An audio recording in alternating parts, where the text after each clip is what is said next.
사랑하는 친구 민서를 만나고 왔습니다. 너무 좋았고요. 네, 사무엘기상 20장 읽겠습니다. 20장 요나단이 다윗의 탈출을 도와주다. 다윗이 라마의 나요스에서 빠져나와 집으로 돌아온 다음에 요나단에게 따져 물었다. 내가 무슨 못할 일을 하였느냐? 내가 무슨 몹쓸 일이라도 하였느냐? 내가 자네의 아버님께 무슨 잘못을 저질렀기에 아버님이 이토록 나의 목숨을 노리시느냐? 요나단이 그에게 대답하였다. 자네를 죽이시다니 결코 그런 일은 없을 걸세. 내가 분명히 말하지만 우리 아버지는 큰 일이든지 작은 일이든지 나에게 알리지 않고서는 하시지를 않네. 그런데 우리 아버지가 이 일이라고 해서 나에게 숨기실 까닭이 무엇이겠는가? 그럴 리가 없네. 그러나 다윗은 맹세까지 하면서 말하였다. 자네가 나를 지극히 아낀다는 것은 자네의 아버님도 잘 알고 계시지 않는가? 그렇기 때문에 이 일만은 자네에게 알려서는 안 된다고 생각하였을 걸세. 자네가 알면 매우 슬퍼할 테니까 말일세. 주께서 살아계시니 내가 자네에게 분명히 말하겠네. 나와 죽음 사이는 한 발짝밖에 되지 않네. 요나단이 다윗에게 제안하였다. 자네의 소원을 말해보게. 자네를 돕는 일이면 무엇이든지 하겠네. 다윗이 요나단에게 대답하였다. 내일은 초하루일세. 내가 임금님과 함께 앉아서 식사를 해야 하는 날일세. 그러나 내가 외출을 할 수 있도록 주선하여 주게.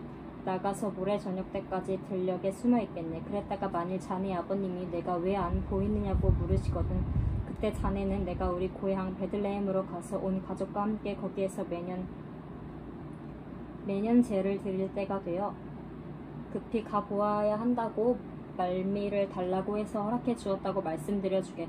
그때 자네 아버님이 잘했다고 말씀하시면 나에게 아무런 화가 미치지 않겠지만 자네의 아버님이 화를 내시면 나를 해치려고 결심하신 것으로 알겠네. 자네는 이미 주 앞에서 나와 가까운 친구로 지내기로 굳게 약속하였으니 나에게 친구의 의리를 꼭 지켜주게.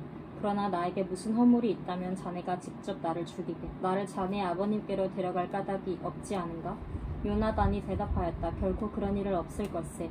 우리 아버지가 자네를 해치려는 결심을 한 줄을 알고서야 내가 어찌 그것을 자네에게 곧 알려주지 않겠는가? 그러나 다윗은 요나단에게 물었다. 혹시 자네 아버님이 자네에게 화를 내면서 대답하시면 누가 그것을 나에게 알려주겠는가? 요나단이 다윗에게 말하였다.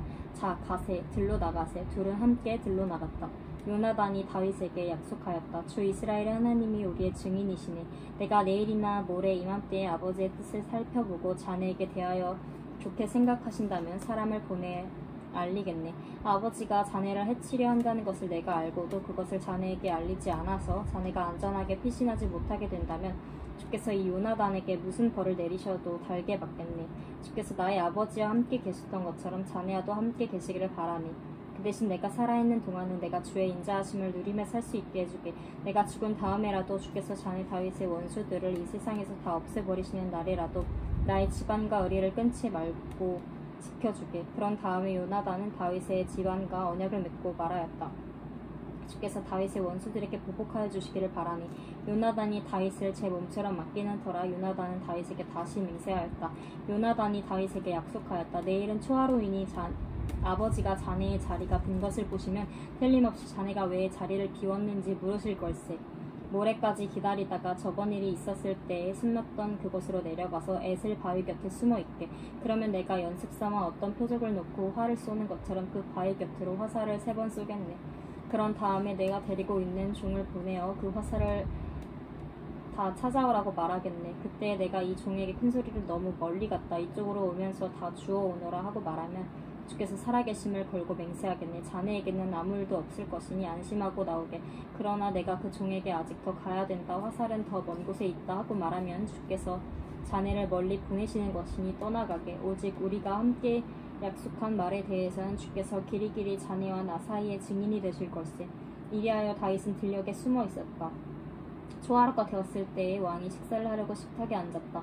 왕이 언제나 하듯이 벽을 등진 자리에 앉자 요나단이 왕의 맞은쪽에 앉았고 아브넬은 사울 곁에 앉았다. 다윗의 자리는 비어 있었다.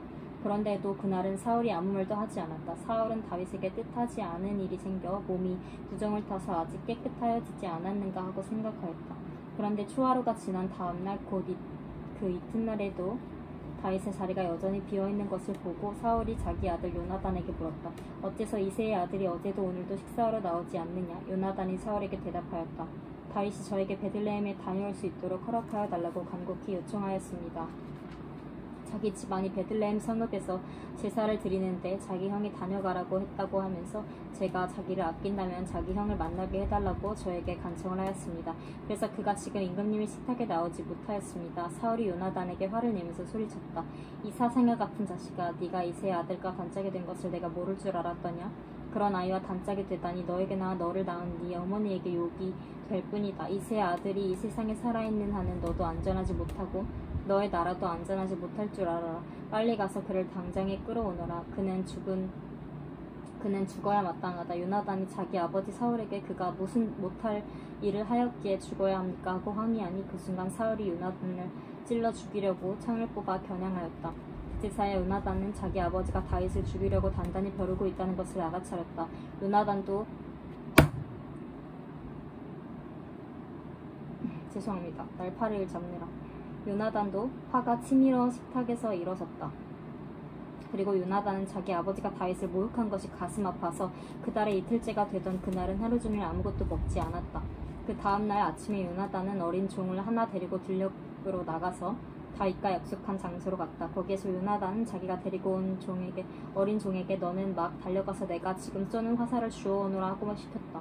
어린 종이 달려가자 요나단은 그의 머리 위로 화살을 쏘았다. 요나단이 쏜 화살이 떨어진 곳으로 그 어린 종이 달려가자 요나단이 그의 뒤에다 대고 소리쳤다. 아직도 덜 갔다. 화살이 더 먼 곳에 있지 않느냐. 요나단이 그 소년의 뒤에다 대고 계속 소리쳤다. 빨리빨리 서있지 말고 빨리 달려. 요나단의 어린 종은 화살을 주워다가 자기 선전에게 바쳤다. 그러나 그 어린 종은 아무것도 눈치채지 못하였다. 요나단과 다윗만이 그 일을 알았다. 그런 다음에 요나단은 데리고 왔던 그 어린 종에게 자기의 무기를 주면서 그것을 들고 성읍 안으로 들어가라고 말하였다. 그 어린 종이 성읍 안으로 들어가니 다윗이 그 숨어있던 바위 곁에서 일어나 얼굴을 땅에 대면서 3번 큰절을 하였다. 그리고 그들은 서로 끌어안고 함께 울었는데 다윗이 더 서럽게 울었다. 그러자 요나단이 다윗에게 말하였다. 잘 가게. 우리가 서로 주의 이름을 걸고 맹세한 것은 잊지 않도록 하세. 주께서 나와 자네 사이에서뿐만 아니라 나의 자손과 자네의 자손 사이에서도 길이 그 증인이 되실 걸세. 다윗은 일어나 길을 떠났고 요나단은 성 안으로 들어갔다. 21장 다윗이 사울을 피하여 도망가다. 다윗은 노브로 가서 제사장 아히멜렉에게 이르렀다. 아히멜렉이 떨면서 나와서 다윗을 맞으며 물었다. 동행자도 없이 어떻게 혼자 오셨습니까? 다윗이 제사장 아히멜렉에게 대답하였다. 나는 임금님의 명령을 띠고 길을 떠났습니다. 임금님이 나에게 임무를 맡기면서 부탁하시기를 나에게 맡기신 임무를 어느 누구에게도 알리지 말라고 하셨습니다. 그래서 부하들과는 약속된 곳에서 만나기로 하였습니다. 그런데 지금 제사장님이 혹시 무엇이든 손쉽게 얻을 것이 좀 없습니까? 땅 5덩이가 있으면 저에게 주십시오. 그렇게 안 되면 있는 대로라도 주십시오. 그러자 제사장이 다윗에게 말하였다. 지금 보통 빵은 내게 없고 있는 것은 거룩한 빵뿐입니다. 그 젊은이들이 여자만 가까이 하지 않았다면 줄 수가 있습니다. 다윗이 제사장에게 말하였다. 원정길에 오를 때에 늘 그렇게 하듯이 이번에도 우리는 2-3일 전부터 여자와 가까이 하지 않았습니다. 비록 이번 출정에 보통의 사명을 띤 길이기는 하지만 제가 출정할 때 이미 부하들의 몸은 정결했습니다.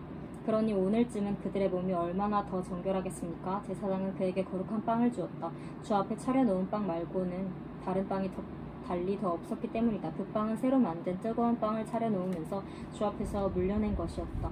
그런데 바로 그날 사울의 신하 가운데 한 사람이 그곳에 있었는데 그는 주 앞에서 하여야 할 일이 있어서 거기에 머물러 있었다. 그의 이름은 도액인데 에돔 사람으로서 사울의 목자 가운데서 우두머리였다.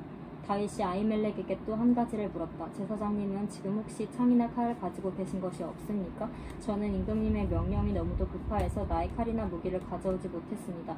제사장이 대답하였다. 그대가 엘라 골짜기에서 쳐 죽인 블레셋 사람 골리앗의 칼을 보자기에 싸서 여기 에봇 뒤에 두었습니다. 여기에 이것 말고는 다른 칼이 없으니 이 칼을 가지고 싶으면 가지십시오. 다윗이 말하였다.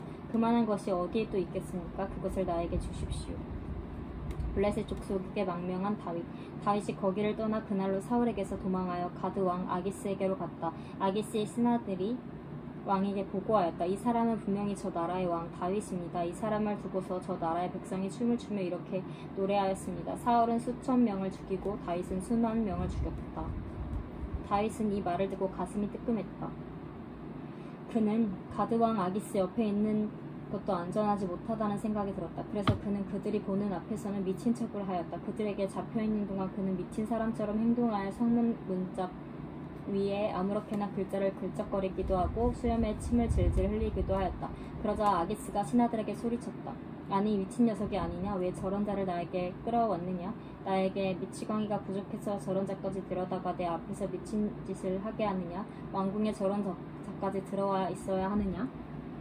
20장 사울이 노베 제사장들을 확살하다.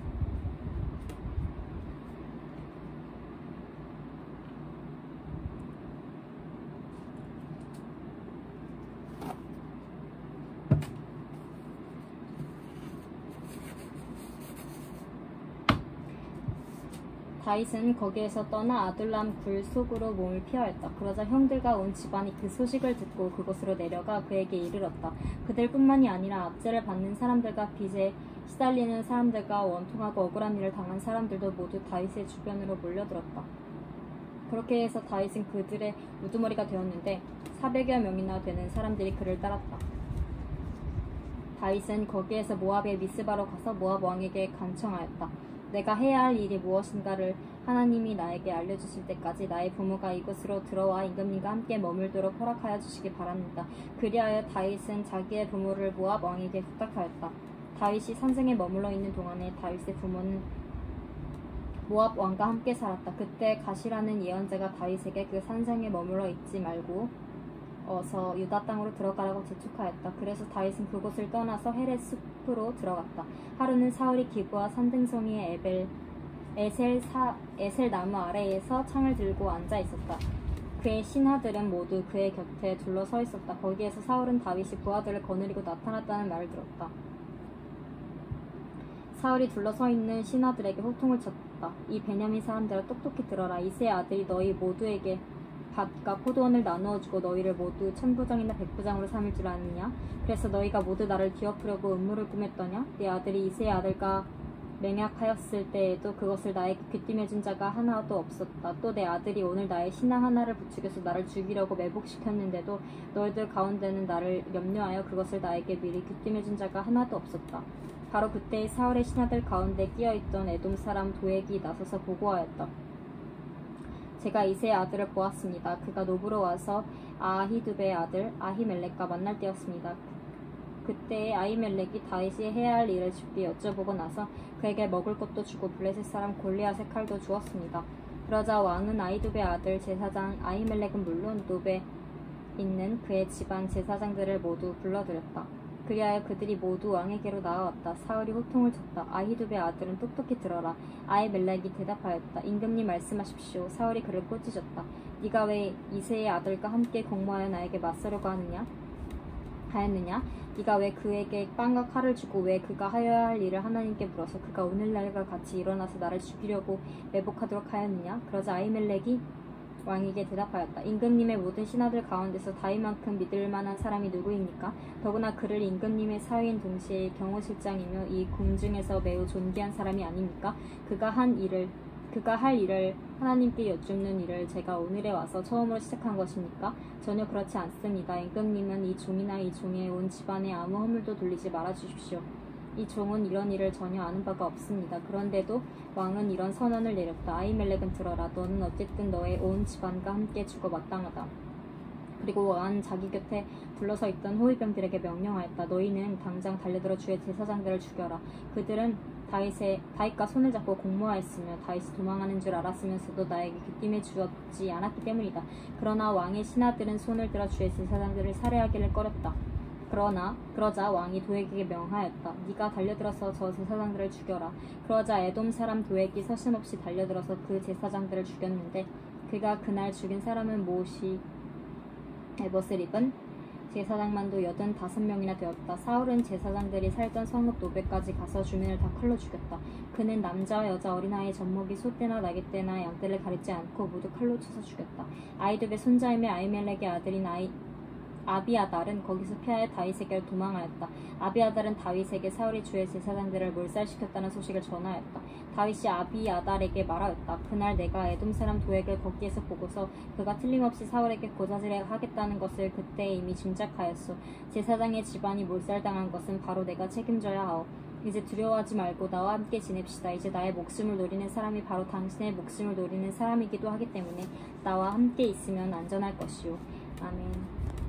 22장까지 읽었습니다.